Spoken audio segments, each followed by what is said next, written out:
half. Even the renters who did everything right, photos the day they moved in, photos the day they moved out, a signed checklist, a forwarding address in writing, only about half of them got their whole deposit back. These were the careful ones. Half of them still got shorted on something, a cleaning fee, a scratch that was already there when they moved in. $40 here, $400 there. And what almost none of them knew, sitting at the kitchen counter waiting on a check that was already late, is this. The day they handed over the keys, a clock started. Not when they asked for their money, not when they finally complained. Keys change hands, clock starts. 14 days in one state, 21 in another, 30 in a lot of them. And in some places, a landlord who blows that deadline doesn't just owe you the deposit back. He owes you 2 times it, 3 times it, plus your lawyer's bill. So when someone tells you a one-page letter forces your money back in 30 days, slow down. A letter doesn't force anything. What really moves a landlord is quieter, and it's usually one sentence people leave out. Before any of that matters, you have to get one thing straight, because almost everyone gets it backwards. That money you handed over the day you moved in, first month, maybe last month, and the security on top, it was never your landlord's money, not for a single day. He's holding it, that's all. In a lot of states, it's supposed to be sitting in a separate account with your name attached to it, not blended into his mortgage payment and his truck loan. So the question in your head shouldn't be whether he'll give your money back. It's a quieter, harder question. Does he have a legal reason to keep any of what's already yours? That flip changes everything, and most people never make it. They treat the deposit like a tip they're hoping comes back. It's not a tip, it's yours, parked somewhere, and the law decides when and how he has to return it. The day you move out, and in some states the day you hand him a forwarding address in writing, which I'll come back to because it trips people up, a clock starts, a real one. 14 days in New York, 21 in California, 30 in Texas, 30 in Massachusetts, and Florida runs its own strange version with 2 different deadlines stacked together. Inside that window, your landlord has exactly 2 legal options. Send back all of it, or send back the part he isn't keeping, plus a written list, itemized, line by line, of every dollar he docked and why. One or the other. Not silence, not a text 3 months later saying he had to repaint. And that written list matters more than people think. Cleaning and repairs, $400, is not a list. That's a shrug with a number on it. Most states want the real breakdown, sometimes the receipts, sometimes a statement he has to swear is true. If he can't produce that, if all he's got is a vague figure and a bad attitude, then in several states he's already lost. He forfeits the right to keep any of it, not because the apartment was clean, because he didn't follow his own rule book. Which brings me to the thing I disagree with on almost every other video about this. You've heard the advice 100 times. Leave it spotless, scrub the oven, shampoo the carpet, fill the nail holes, and you'll get your deposit back. And look, clean is good. Clean helps, but cleanliness was never the real lever, and selling it as the answer does people a real disservice. I've watched spotless apartments get $300 docked for cleaning anyway. I've also watched somebody leave a pretty rough unit and walk out with every penny because the landlord missed the deadline by a week, and in that state, a missed deadline beats a dirty carpet every time. Clean was never the lever. The calendar and the paperwork are. That forwarding address I mentioned, I said I'd circle back. In states like Texas, the clock I just described doesn't even start ticking until you've given the landlord your new address in writing. Not a phone call, not he knows where my mom lives. In writing. So someone moves out, gets a new number, never sends the address, and then sits there for 2 months wondering why no check ever came. And the brutal part is, legally, the clock never started. He didn't break a deadline because there was no deadline running. People lose real money in that exact gap and never figure out what happened to them.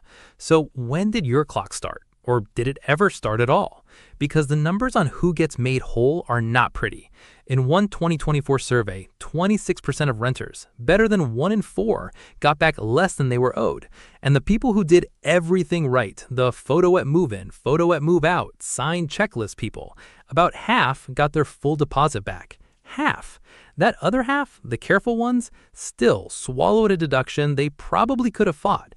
And the reason most of them didn't fight isn't laziness. It's that nobody ever told them the deposit was theirs the entire time, that a deadline existed, that the landlord was the one with rules to follow and a clock to beat. They thought the power sat entirely on his side of the table. It mostly doesn't. It just looks that way when you're staring at a partial check and a one-line excuse on the kitchen counter. But there's a second thing almost none of them ever find out, and this is where a few $100s stops being the real story. When a landlord blows that deadline in bad faith, the law in a lot of states doesn't just say give the money back. It says give it back and then some, 2 times it, 3 times it, plus the tenant's legal bill. There's a number sitting inside those statutes that most renters never claim because no one ever told them it was there to ask for. And once you see how big that number can get, you start to understand why a calm, one-page letter rattles a certain kind of landlord more than any screaming phone call ever could. Because the screaming doesn't scare him. He's heard screaming. What scares a landlord is arithmetic. Say your deposit was $1,400. He kept it, all of it, or most of it. Blew past the deadline and he can't show a good reason why. In a state like Texas, that $1,400 doesn't stay $1,400. You can come after 3 times the part he wrongly kept, plus a flat $100 on top, plus your attorney's fees. So the fight that started over $1,400 is suddenly a $4,200 problem for him. Call it $4,300 with a penalty. And that's before he pays a lawyer to lose. California runs lighter, double the deposit for bad faith. Massachusetts goes for the throat, triple, plus interest, plus fees. And they enforce it on technicalities most landlords don't know exist. And in several states, there's a colder version than money. Missed a deadline or botched that itemized list, and he simply forfeits the right to keep anything at all, real damage or not. He had a window to do it right, he missed the window, and the law stops listening to his reasons. And I want to slow down on the part that the first time I read it twice, because it didn't sound like something that a law would ever say. In Texas, you don't have to prove your landlord cheated you. You don't have to climb inside his head and show bad intent. It flips the whole thing. The day he misses that 30-day deadline without returning your money or handing you an itemized list, the law presumes he acted in bad faith. Presumes it, which means the burden lands on him. He's the one standing in front of a judge explaining himself, not you. Day 31 and the floor tilts toward the tenant. I've rarely seen a consumer law tilt that hard. Why does that multiplier even exist? It's worth 30 seconds because it tells you how the whole thing is supposed to work. States started writing 2 times, 3 times penalties into deposit law for one plain reason. The deposit by itself was never enough to make anyone behave. If the worst thing that happens to a landlord who pockets your $1,400 is that months later a judge makes him hand back the $1,400, he's lost nothing. He had your money the entire time. So the penalty isn't really about you. It's a fine for breaking a rule, and the law lets you keep it. That's the lever this whole thing rests on. Because most landlords are quietly making one bet, that you won't bother. They're counting on the headache, the moving boxes, the new job 2 states away, the gut feeling that $1,400 isn't worth a court date. Usually that bet pays off. It exists for the times that bet doesn't pay. And that little phrase, plus your attorney's fees, is doing more work than it looks. Picture it from the lawyer's side for a second. No attorney is taking a $1,400 case for a normal fee. The math doesn't work. You'd spend more than you'd ever win. But a law that says the losing landlord pays your lawyer's bill changes who's willing to pick up the phone. Suddenly, there are attorneys who will take a deposit case on the strength of those fees, because the statute, not you, is what pays them. That penalty doesn't only punish the landlord. It quietly puts a lawyer within reach of someone who could never otherwise afford one. Same building, same move-out week, same $1,400 deposit, both shorted the exact same way. One person did the thing that feels natural. Called, left a voicemail, called again, sent a frustrated text, waited, called once more, collected 4 separate rounds of "I'll look into it," and quietly gave up somewhere around month 3, telling himself it wasn't worth the headache and the landlord would just outlast him anyway. That other person did almost nothing for a few weeks, waited out the deadline, to the day, then mailed 1 page, certified, the kind with the little green card that comes back with a signature on it. 30 days after that, one of them had a check and the other one had a blocked number. Same law, same landlord even, only one thing was ever different. One of them put the right words on paper and made the math impossible to ignore. Now, the honest part, because this is where the internet oversells it and I won't. These penalties are not a button you push. That multiplier usually needs bad faith or something close to it. A landlord who's a few days late or who made an honest mistake and fixed it isn't automatically on the hook for triple. Big penalties are for the ones who ignored you, lied, or kept money they plainly had no right to. And plenty of states don't even have a multiplier. They just make him return what he wrongly kept and call it square, no bonus. Even in the strict states, courts have been clear you don't get triple for every tiny slip. Miss one technical box and a judge might shrug. Miss the deadline outright and stonewall you, and that same judge gets very interested. So the power is real, but it's not magic, and anybody telling you it's automatic is selling you something. A quick aside, because it surprises people. In a lot of these same states, he also owes you interest on the deposit if he held it long enough, and in some, he was supposed to keep it in a separate account the entire time, untouchable with your name on it. Landlords break that rule constantly. They spend the deposit, which is exactly why when it's time to give it back, some of them suddenly can't. But knowing all of this, the multiplier, the flipped burden, the interest, the forfeiture, knowing all of it changes nothing on its own. And that's the quiet tragedy buried in those numbers from earlier. By the time the partial check landed on the counter, everything was already in place. Law on the tenant's side, statute written, deadline blown, a fully loaded right just sitting there next to the check. And most people never reached for it because nobody ever handed them the one boring, specific thing that turns a law you can read into a check you can deposit. And that thing fits on a single page. Not a lawsuit, not a filing, a letter. One page, plain paragraphs, no legalese. The kind of thing you could write at the kitchen table in 20 minutes if somebody showed you what goes in it. And what goes in it is mostly boring, which is exactly the point. People who write the effective version tend to put the same handful of things on the page. Who you are and which unit you rented, the day you moved out and the day you sent your forwarding address, because that's often when the clock started, then the deposit amount, a flat sentence saying the legal deadline to return it has come and gone. And then the line almost everybody leaves out, the one that does the actual work, naming the specific law in your state and what it says happens to a landlord who keeps a deposit he shouldn't. Not a threat, a fact. Something like, under my state's deposit law, a landlord who wrongly withholds may owe the tenant up to 3 times the amount, plus legal fees. You're not bluffing. You're showing him you've read the rule book he was hoping you hadn't. And this is where I'd stop my own mother if I watched her start typing. Because the instinct is to write the angry letter, to finally say the thing, how unprofessional he is, how he's clearly done this before, how dare he.